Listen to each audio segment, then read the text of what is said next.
The best strategy in targeting buy low candidates this week will be targeting specific offenses. Our first offense has been horrendous. The Miami Dolphins are the worst offense in the NFL right now. It's not too close either.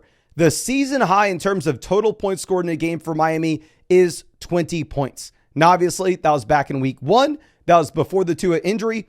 But honestly, even with Tua healthy in week 2, this Miami Dolphins offense completely imploded in a Thursday night game against the Buffalo Bills.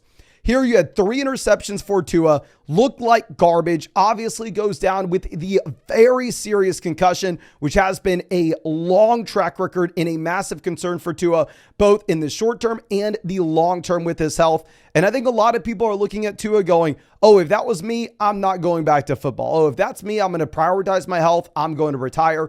And personally, and obviously, I know I'm an idiot. I'm just some random guy on the internet with a microphone. I have no valid opinion here whatsoever. But my point of view is, if you look historically, there are very few players at the level of the game of Tua with these serious injury concerns that have been able to step away from the game. Yes, you have the odd exceptions like Luke Kuechly back in the day. But you look at the money that Tua is set to gain. You look at the fact that Tua is a competitor with Super Bowl aspirations. We are already hearing the rumblings where Adam Schefter's coming out saying that Tua's symptom-free and targeting a return after he's off the IR. And you go through and you look at this timeline, Tua's already missed 3 weeks. So you've already had 3 weeks of Tua off. Keep in mind, he was injured on a Thursday night, so one of those weeks is a 10-day week. Plus, you're going to be getting the bye. Then Tua will be out in week 7 at minimum. So Tua really is going to get 5.5 weeks of time on the IR before he's eligible to return in week 8. Now, if Tua does return in week 8, I want to reset expectations that we have with this Miami Dolphins offense, because Devon Achane has been garbage. If you look at Achane over the past 3 weeks with no Tua, you had 8.8 points, 5.9 points, and then obviously gets injured at the very beginning of week 5. But good news for Achane is here in week 6, he has a bye week. It is pretty good timing if you are going to see this injury. Going over to what we have with the receivers. You have Tyreek Hill over the past 3 weeks or 4 weeks, 6 points, 7 points, 8 points, 12 points. He has been horrible. You drafted him as a top 3 option, and he's barely been a low-end wide receiver 3 in fantasy. Jalen Waddle over the past 4 weeks, 8 points, 6 points, 7 points, 8 points. Jalen Waddle is somebody that I traded for in the Flock League to be a high-end wide receiver 2, and he has been a wide receiver 4 in fantasy. It has been awful. But what I want to do is I want to look at the historical splits with and without Tua here. Let's go back to Devon Achane. With Achane, I didn't like him in fantasy football drafts this year. Y'all remember, I didn't take him in many underdog drafts. We were looking at an undersized back that was hyper efficient as a rookie, expecting the efficiency to come down, but there was one thing that could have Achane absolutely crush me in my teams, and that was if he turned out to be an elite receiving back, which we didn't see as a rookie. And what happened in weeks 1 and 2? Achane came out and he had 7 receptions in week 1 for 76 receiving yards. He had 7 receptions in week 2 for 69 receiving yards. He looked like he was turning into prime Alvin Kamara. He looked like he was turning into that elite receiving back that was going to be in a good offense and also have usage at the goal line, which is what we saw in week 1 when he took the rushing touchdown away from Raheem Mostert. In those games with Tua, you had Achane averaging about 25 points per contest. Now, obviously, we can't sit here and we can't say, oh, okay, this is everything. It's a super small sample, right? But with Jalen Waddle and Tyreek Hill, we have larger samples to look at. We can go through and we can look at over the past 3 years.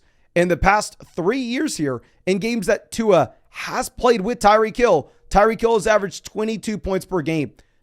He'd be the wide receiver 1 overall in fantasy. You go over to Jalen Waddle. In the 29 games he's played with Tua, 15 fantasy points per game. In the 6 games he's played with no Tua, 9.5 fantasy points per game. The large sample shows that Tua is everything for this offense. You boost the efficiency.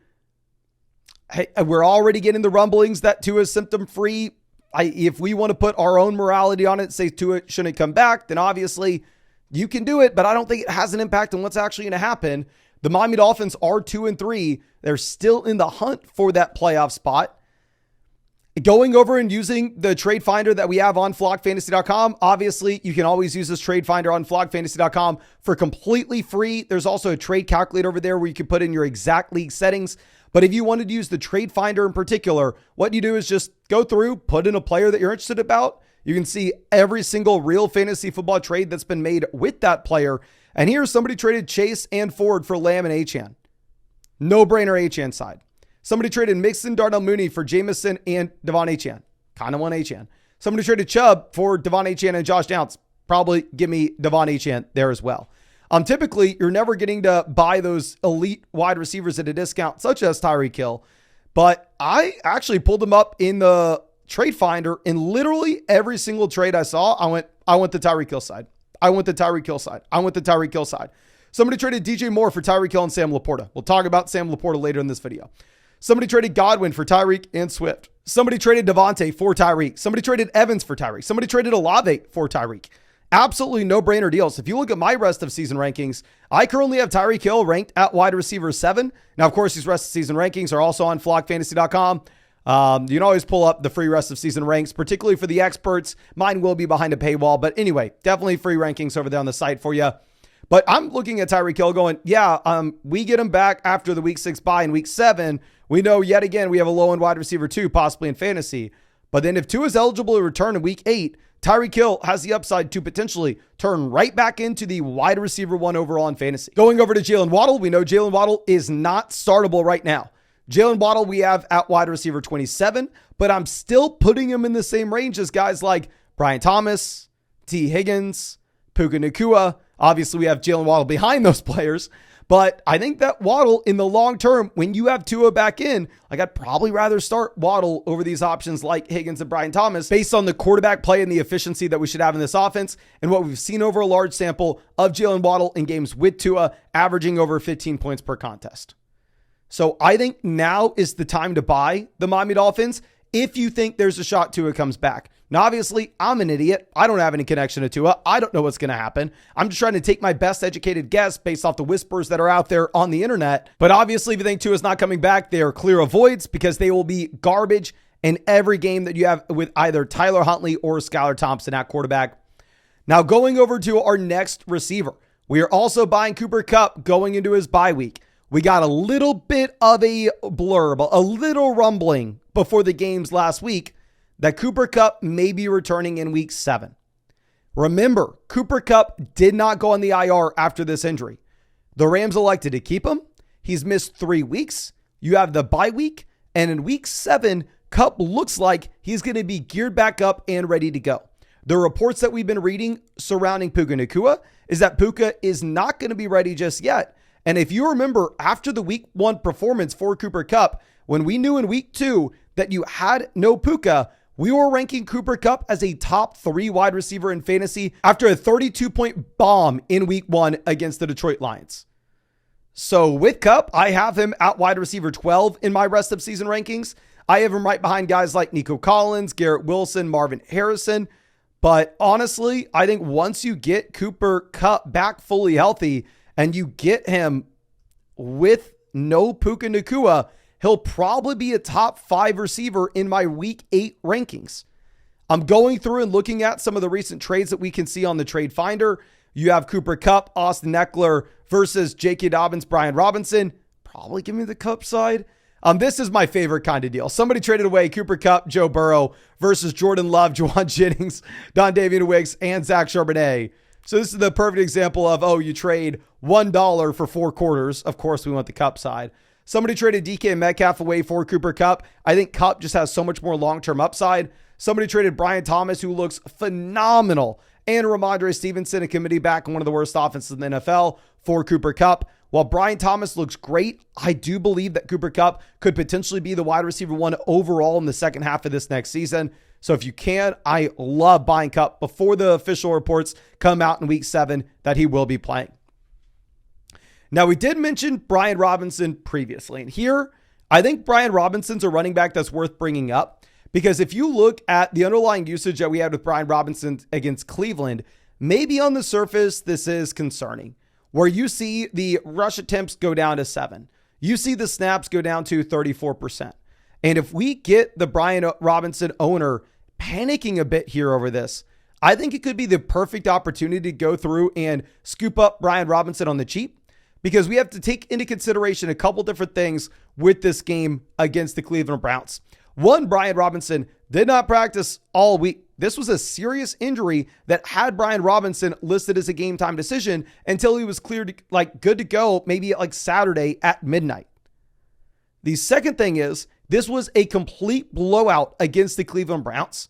But if we are operating under the assumption that Brian Robinson is the starting running back and will get back to his previous workload, we now have confirmation that this Washington Commanders offense is one of the best offenses in the NFL.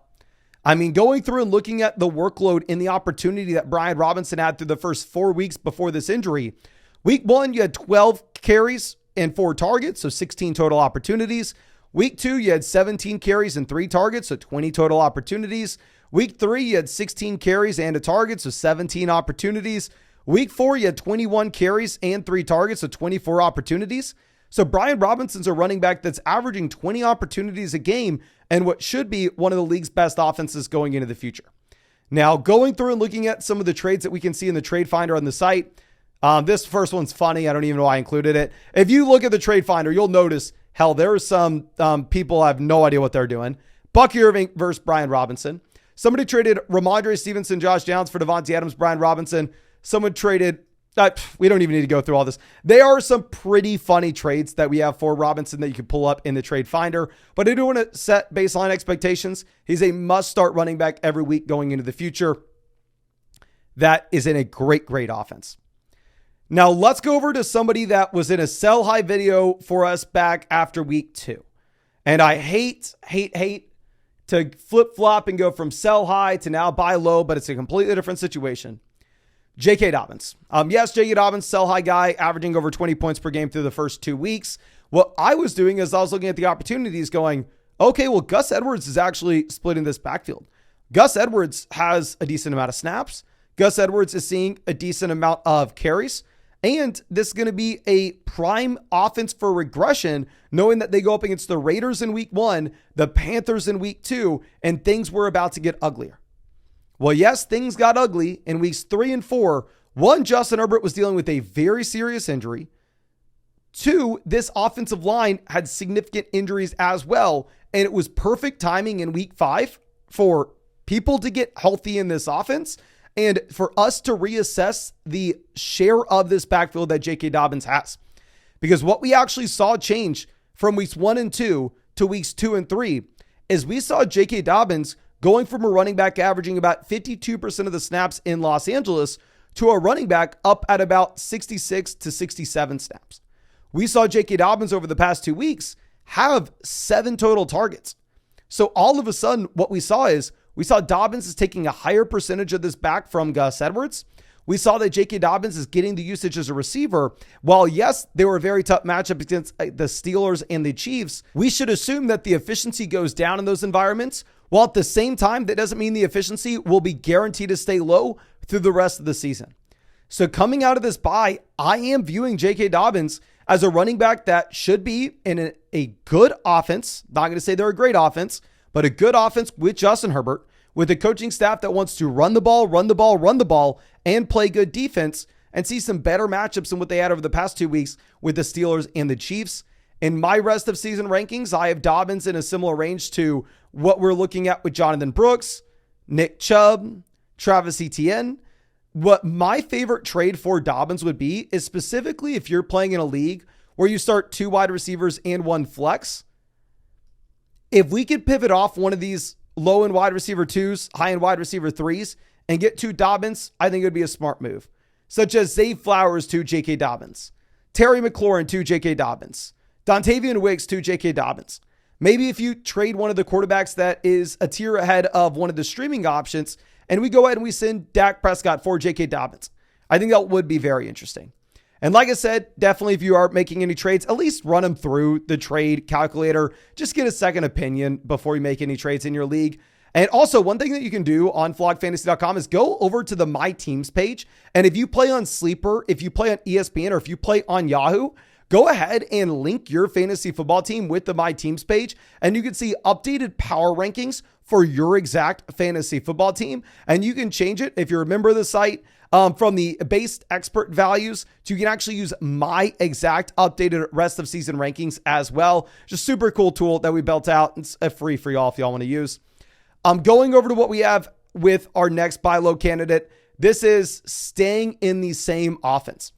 I actually bought Ladd McConkey from Sal a couple weeks back as a prime target for a receiver that was near the top of this Los Angeles Chargers target share right away through the first 3 weeks of his NFL career. What we saw is 7 targets, 4 targets, 6 targets. And while yes, that target volume isn't super exciting unless you take into account what the game environment was for these Chargers offenses. Here in week 1, it was a Chargers offense going up against the Raiders that blew them out of the water and ran the ball consistently. And week 2, it was a Chargers offense going up against the Carolina Panthers that blew them out of the water and ran consistently. And week 3, yes, against Pittsburgh, it was a tough matchup. Primary thing that you had was the injury to Justin Herbert. But with the fully healthy Herbert in week 4 and a game where the Chargers trailed, you actually did have the 7 targets for Ladd McConkey, the 67 receiving yards, and the receiving touchdown from a borderline round 1 NFL draft pick. And what's encouraging is seeing the snap rates continue to trend upwards. You had 72% of the snaps in week 3. You had 77% of the snaps in week 4 for Ladd. Now that we have a healthier offensive line, now that we have a healthier Justin Herbert, and expectations with these Chargers players across the board are a little bit lowered. Really like the idea of buying them. I'm here checking this out. Somebody traded Freiermuth for Ladd McConkey and Hunter Henry. Obviously, I don't care about Hunter Henry. I'd rather have Ladd than Freiermuth. Somebody traded Ramondre Stevenson for Ladd McConkey and Jameson Williams. I think that makes a lot of sense. Somebody traded Calvin Ridley and Austin Eckler for Dalton Kincaid and Ladd McConkey. Give me Ladd straight up over Ridley rest of season. And honestly, give me Ladd straight up over Keenan Allen as well. I'm currently sitting here with Ladd at wide receiver 37 in my rankings, right behind the guys like Jackson Smith and Jigba, George Pickens, and Jameson Williams. Now, going over to a couple players that I want to hit on briefly. I do want to talk about Sam LaPorta coming out of the bye as well, where if you're looking at LaPorta, a couple different things. One, I am very biased here. You may not want to listen to me. As well, it's not like I went all in on the Miami Dolphins offense in drafts. I do have Waddle in the Flock League, but outside of that, in Underdog drafts, it's not like I have a ton of these guys. It's not like I have a ton of Ladd McConkey or J.K. Dobbins. It's not like I have a ton of Cooper Kupp. Like, I'm not super incentivized to go through and wishful think that those players do well. I am very incentivized to have Sam LaPorta go well. I mean, I drafted a lot of round 4 Sam LaPorta in Underdog drafts. I drafted Sam LaPorta in round 4 in the Flock League. And through the first 4 weeks this year, it's looked horrendous. LaPorta's came off the best rookie tight end season that we have ever seen. And through the first 4 weeks, LaPorta is sitting with a total of 0 receiving touchdowns. LaPorta has eclipsed 50 receiving yards a single time. But to be honest with you, I think that this may be a little bit skewed. And I think the slow start for Sam LaPorta could have an explanation. Now, I will say, obviously, he's no longer tight end 1 in my rankings. He is down at tight end 5 in my rankings behind Kelsey, McBride, Bowers, Kittle, obviously. And I think he's in the same tier as these players like Jake Ferguson. But if you needed a tight end and could target a owner that's very disappointed with LaPorta, I don't hate the idea because we go back and look at what you had with this Detroit Lions training camp. Sam LaPorta missed a ton of time with the hamstring. And on top of this, you go back to what we had in week 3 against the Arizona Cardinals. Sam LaPorta goes down with the ankle injury, and Sam LaPorta only plays 63% of the snaps. Now in week 4, we do see a fully healthy Sam LaPorta.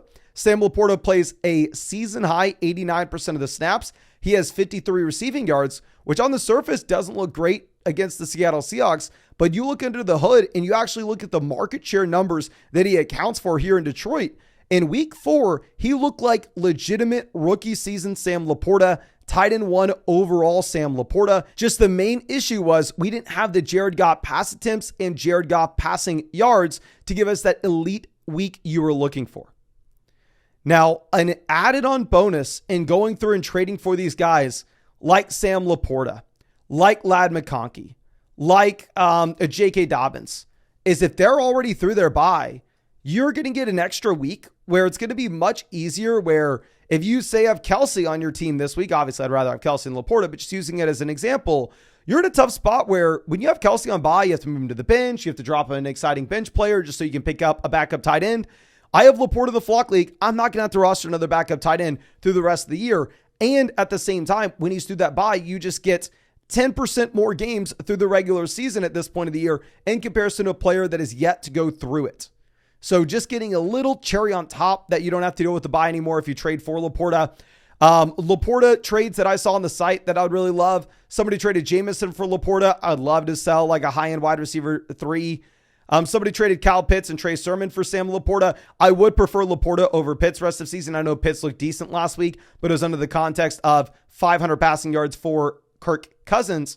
And somebody traded T. Higgins and Jerome Ford for Sam LaPorta and Amari Cooper. This one may be a little bit of the stretch, but if you think that Jameis could potentially come in Cleveland, then maybe the gap between Higgins and Amari isn't massive, and Ford for LaPorta is an absolute no-brainer. But obviously, kind of depends on Amari there.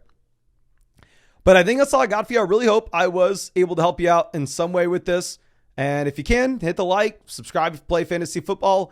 And yeah, if you want to check out that trade finder, if you want to check out rest of season rankings, most importantly, go to the My Teams page.